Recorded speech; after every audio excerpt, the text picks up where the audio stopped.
Imagina que te muerden. ¿Qué ves en tu mente? ¿Un conde elegante con capa? ¿Un noble de Europa del Este en un castillo gótico? Durante más de un siglo, nuestra imagen del depredador definitivo ha sido masculina. Drácula, pero esa es la versión de Hollywood. Es la versión editada. ¿Y si te dijera que esa imagen es una invención moderna y que durante casi toda la historia de la humanidad, el verdadero terror, el depredador original que acechaba en la oscuridad y bebía la vida, siempre fue una mujer? En los próximos minutos vamos a desenterrar un secreto de 4000 años. Vamos a viajar a los orígenes del mito, mucho antes de Drácula, a las arenas de Mesopotamia y a los bosques de Siberia, para descubrir a las diosas, demonios y brujas que fueron las verdaderas primeras vampiras. Y te lo advierto, cuando entiendas la verdadera historia de Lilith, Lamastú y las Lamias, te darás cuenta de que Drácula es solo una copia pálida del horror femenino original. Bienvenidos al verdadero origen del terror. Cuando te pido que pienses en un vampiro, tu mente va directamente a Bram Stoker, a Bela Lugosi, a Christopher Lee, un hombre aristocrático, seductor y mortal. Pero esta imagen masculina es una anomalía histórica, una invención literaria relativamente reciente. Si leemos la mitología, si nos fijamos en las representaciones artísticas más antiguas, el fenómeno vampírico es, en sus orígenes, abrumadora y eminentemente femenino. En la figura de la vampira original está la raíz del terror que ha acompañado a la humanidad desde el principio de los tiempos. Un terror que nos hizo sentir que había otros seres ahí fuera, depredadores sobrenaturales que nos cazaban, mucho antes de que tuviéramos que preocuparnos por un dientes de sable o un oso de las cavernas. Entonces, ¿por qué tenemos esa imagen del vampiro masculino? Gran parte de la responsabilidad recae en la literatura y, curiosamente, en un abad francés del siglo XVIII llamado Agustín Calmet.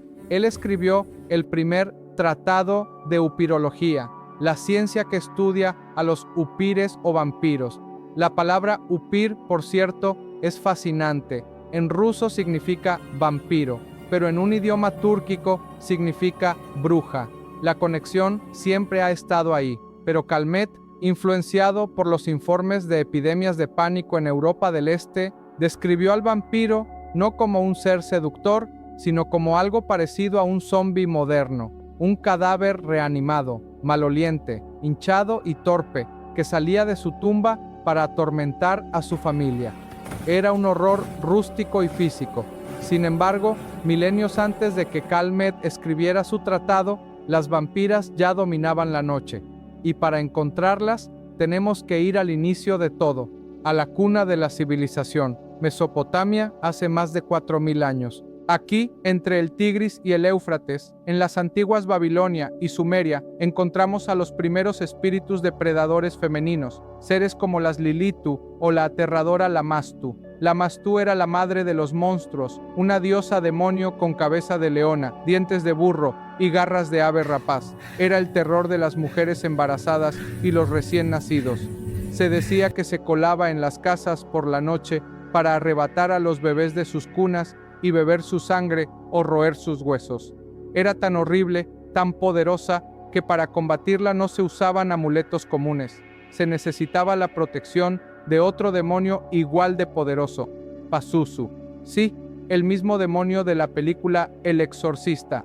En el mundo antiguo, Pazuzu era invocado en amuletos no como un mal, sino como el único ser capaz de proteger a los humanos de la furia asesina de Lamastú. Pero de todos estos antiguos terrores, un nombre ha sobrevivido con una fuerza inigualable, transformándose de un demonio polvoriento a un icono feminista moderno, Lilith. En la mitología mesopotámica, Lilith era un espíritu del viento asociado a las tormentas, la enfermedad y, cómo no, al deseo sexual, ese que te absorbe la energía vital. Pero es en la tradición hebrea posterior, en textos místicos, como el alfabeto de Ben Sira, el Talmud y el Zohar, donde su historia adquiere un poder explosivo. Aquí es donde la narrativa que conocemos se rompe. Mucha gente desconoce que, según estos textos, cuando Dios creó al ser humano, no creó a Adán y Eva, creó a Adán y Lilith, y los creó a ambos del mismo polvo de la tierra al mismo tiempo como iguales, pero Adán, aferrándose a una supuesta primacía, exigió que Lilith se sometiera a él, especialmente durante la insistiendo en que ella debía yacer debajo.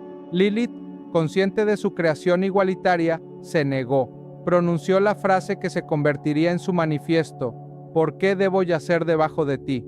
Yo también fui hecha de polvo, y por lo tanto, soy tu igual. Ante la negativa de Adán a tratarla como tal, Lilith pronunció el nombre secreto e impronunciable de Dios, un tabú absoluto, lo que le dio el poder de elevarse por los aires y escapar del Edén. Huyó al desierto, a las orillas del Mar Rojo, un lugar asociado con los demonios. Dios envió a 3 ángeles para ordenarle que regresara, pero ella se negó. Como castigo, Yahvé decretó que 100 de sus hijos demoníacos morirían cada día. Y aquí nace la vampira. Lilith, en su dolor y furia, juró vengarse. Se convirtió en la depredadora nocturna por excelencia, la que ataca a los niños recién nacidos que aún no han sido protegidos por rituales, de ahí la tradición de los amuletos en las cunas, y la que visita a los hombres en sus sueños, convirtiéndose en el primer súcubo, robando su energía vital y su semilla para engendrar más espíritus malignos. La historia del Génesis que todos conocemos, la de Eva creada de la costilla de Adán, solo ocurre después de la rebelión de Lilith. Eva fue el plan B, una compañera creada desde el hombre, asegurando así su sumisión. Lilith, la igual, la rebelde, fue borrada de la Biblia canónica. Solo aparece una vez en una referencia críptica en Isaías 34, donde se dice que Lilith reposará allí, en las ruinas desoladas. Es fascinante que en algunas traducciones posteriores, como la Vulgata latina, la palabra Lilith fuera reemplazada por Lamia, conectando directamente el mito hebreo con el griego. Pero la leyenda de Lilith no terminó ahí. Otra tradición la conecta con Caín. Después de que Caín asesinara a Abel y fuera expulsado al exilio, se dice que se encontró con Lilith en el desierto y de su unión nació la primera y más poderosa estirpe de vampiros. El mito de Lilith es tan potente porque encapsula el miedo masculino ancestral al poder femenino independiente. Es el arquetipo de la mujer que se niega a someterse, que elige el exilio antes que la obediencia, y que, por esa rebelión, es demonizada y convertida en una monstruosidad sedienta de vida. Pero este arquetipo no se limita a Mesopotamia. Si viajamos mucho más al este, a las estepas heladas de Siberia, encontramos un origen paralelo.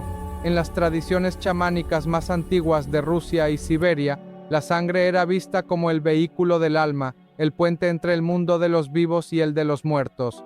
Las chamanas, o brujas chamánicas, usaban rituales de sangre, a veces solo sus vapores, para invocar a los espíacos de los ancestros. La teósofa Madame Blavatsky, que era rusa y conocía estas tradiciones, escribió sobre cómo estas chamanas creían poder, a través de la magia de la sangre, apoderarse de las sombras o cuerpos astrales de los recién fallecidos, convirtiéndolos en entes no muertos, sirvientes sin voluntad. Vemos de nuevo la misma conexión: mujer, poder espiritual, sangre y control sobre la vida y la muerte. Y si viajamos a España, a Cantabria y Asturias, el mito vampírico local también es femenino. Las guajonas o guxas son descritas como mujeres ancianas, delgadas, siniestras, con ojos de búho y un solo diente afilado con el que chupan la sangre de los niños. Lo fascinante es que la raíz de esta palabra podría venir de un término preindoeuropeo, osha, que significa enemigo extranjero o el que está en las sombras. Es una idea primordial, el terror femenino que viene de la oscuridad y roba la vida. Dejando los bosques fríos, llegamos a la cuna de la civilización occidental, Grecia, y aquí el mito se cristaliza. La Lamia, originalmente una hermosa reina de Libia, se convirtió en amante de Zeus. Hera, la esposa celosa de Zeus, en un ataque de furia, acabó con la vida de todos los hijos de Lamia. Enloquecida por el dolor, Lamia se transformó en un monstruo, una devoradora de niños que por celos le arrebataba a otras madres lo que ella había perdido. Junto a ella estaban las empusas, hijas de la diosa de la brujería, Hécate. Eran demonios nocturnos con una característica aterradora.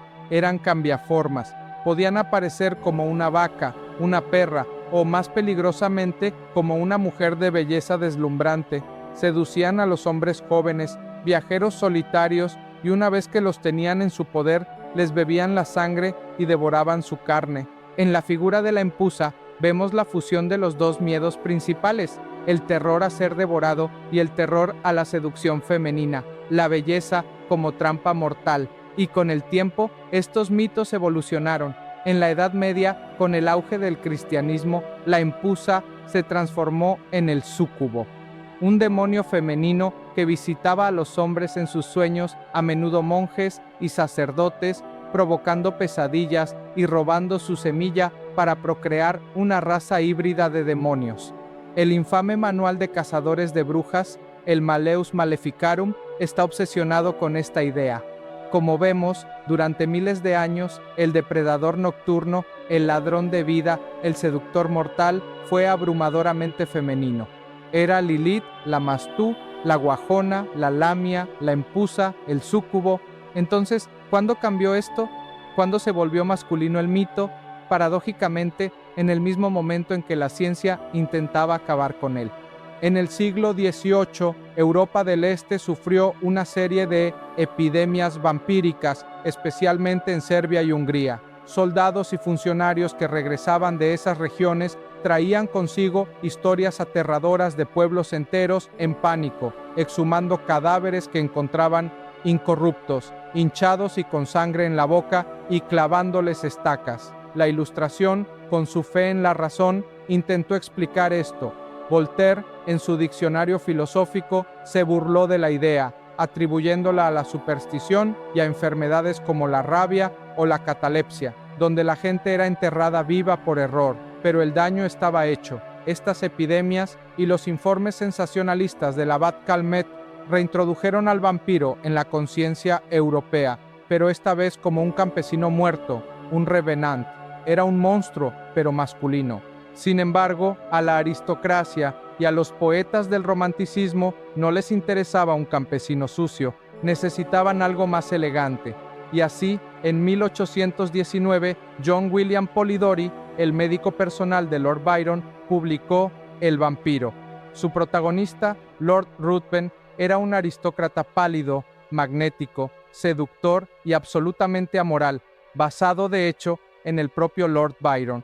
Este fue el nacimiento del vampiro masculino aristocrático.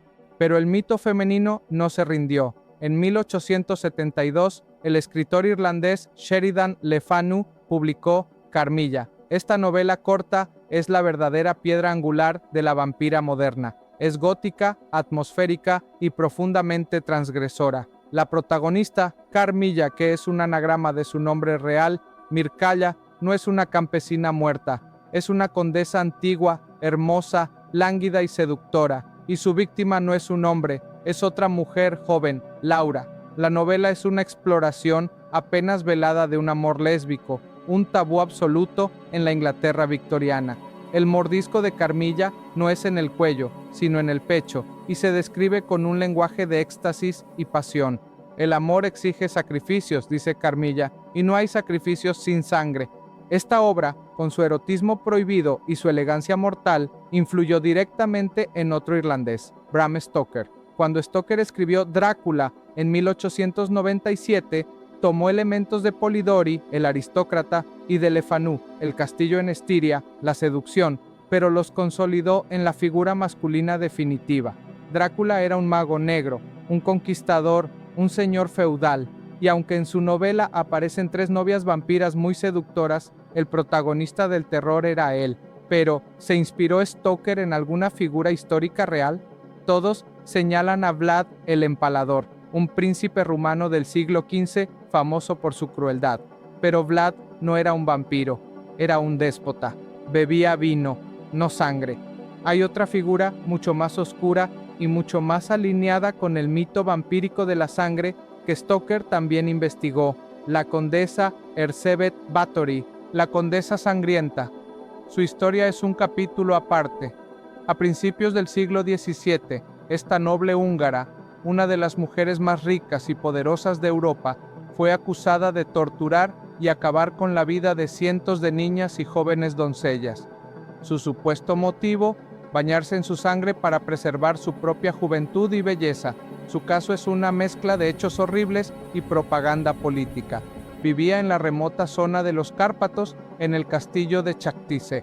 Su marido, el caballero negro Ferenc Nadasdi, era un héroe de guerra que pasaba la mayor parte del tiempo en el campo de batalla. Erzsébet, sola y con un poder absoluto, supuestamente comenzó un reinado de terror. Las acusaciones, recogidas en el juicio de 1610, son escalofriantes. Hablaba de mordiscos, de agujas clavadas bajo las uñas, de chicas abandonadas en la nieve.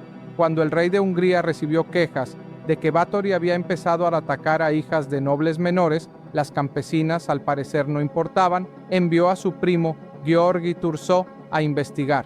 Thurzó afirmó haber encontrado una escena dantesca en el castillo. El juicio fue rápido. Sus cómplices, sirvientas y una supuesta bruja llamada Darbulia fueron torturados y quemados vivos.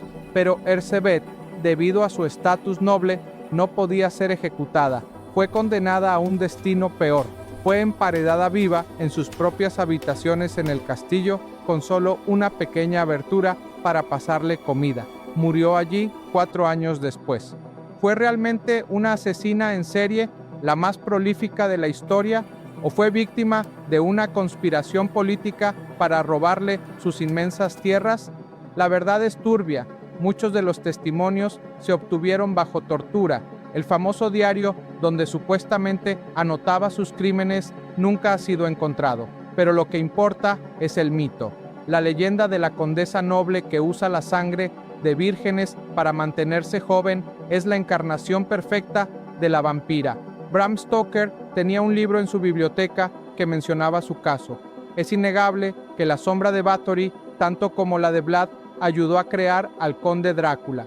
Y así, el conde Drácula, un personaje masculino, se convirtió en el rey indiscutible del panteón de los no muertos, eclipsando a las diosas y demonios femeninos que lo habían precedido. Pero el arquetipo, la idea central, nunca desapareció. Simplemente se puso una nueva máscara, una más moderna y quizás más real. Porque, piénsalo, hoy, en pleno 2025, biológicamente, nadie cree en un hombre con colmillos que se transforma en murciélago. El vampiro real no existe. O sí, la psicología y la psiquiatría moderna han adoptado el término para describir un tipo de personalidad muy real y muy destructiva, el vampiro emocional o vampiro psíquico. Y aquí el mito vuelve a sus raíces más profundas, el ser que te drena la energía vital. Todos hemos conocido a uno. Son esas personas tóxicas que mágicamente se cuelgan de tu energía. Son el amigo que solo te llama para quejarse, el familiar que usa la culpa como un arma, el jefe narcisista que te hace sentir pequeño para sentirse grande él. Son personas victimistas, críticas, manipuladoras, dramáticas y dependientes. No te chupan la sangre, te chupan la alegría, la paciencia, la voluntad. Después de estar 1 hora con ellos te sientes agotado, vacío, drenado, como si te hubieran mordido el alma. Este concepto no es nuevo. Es la evolución moderna del mito. Es el súcubo sin la parte sobrenatural. Es la lamia sin los colmillos. Es la misma idea de Lilith, el ser que absorbe la energía vital para su propia subsistencia. Y el arte del siglo XIX, esa época obsesionada con el vampirismo, lo supo ver perfectamente. El pintor noruego Edvard Munch, el mismo que pintó El Grito, tiene una obra famosa que originalmente tituló Amor y Dolor. La pintura muestra a una mujer pelirroja con el cabello suelto cayendo sobre la cabeza de un hombre, mientras ella lo abraza y esconde su rostro en su cuello. El hombre está deshecho, pasivo, en éxtasis o en agonía. Un amigo de Munch vio el cuadro y dijo: «Esto parece una vampira», y el nombre se quedó. Esa pintura captura a la perfección el miedo masculino de la época victoriana, el miedo a la mujer fatal, a la mujer emancipada, a la pasión que consume, el miedo a ser devorado por la emoción, a perder el control. La sangre se convierte en una metáfora de la energía vital entregada en el acto amoroso. Amar, para ellos, era dejarse vaciar. Este terror psicológico, este miedo a ser drenado, es la razón por la cual el mito del vampiro nunca morirá. Porque aunque no creamos en los monstruos de los Cárpatos, seguimos temiendo a los vampiros emocionales que caminan entre nosotros todos los días. Pero hoy algo está cambiando. Desde la Selene de Underworld hasta las vampiras del arte moderno, el arquetipo femenino está regresando con fuerza. Quizás porque, como entendieron los antiguos, el concepto de una belleza que da vida, pero que también puede drenarla, es un miedo mucho más profundo y complejo que el simple monstruo en la oscuridad. El vampiro masculino es un depredador. La vampira original era una fuerza de la naturaleza. Si este viaje a la verdadera y oscura historia de las vampiras te ha volado la cabeza o te ha hecho ver el mito de una forma completamente nueva, la mejor forma de apoyar este canal es regalándome un me gusta ahora mismo. Ayuda enormemente a que estas historias lleguen a más personas. Y si te apasionan estos expedientes que desentierran la verdad oculta detrás de nuestras leyendas más famosas, te invito a que sigas el canal y te suscribas. Y no olvides activar esa campanita de notificaciones para ser el primero en saber cuándo lanzamos nuestra próxima investigación. Por último, comparte este video, inicia un debate, porque la historia real es casi siempre mucho más impactante que la ficción. Gracias por ver, nos vemos en el próximo video.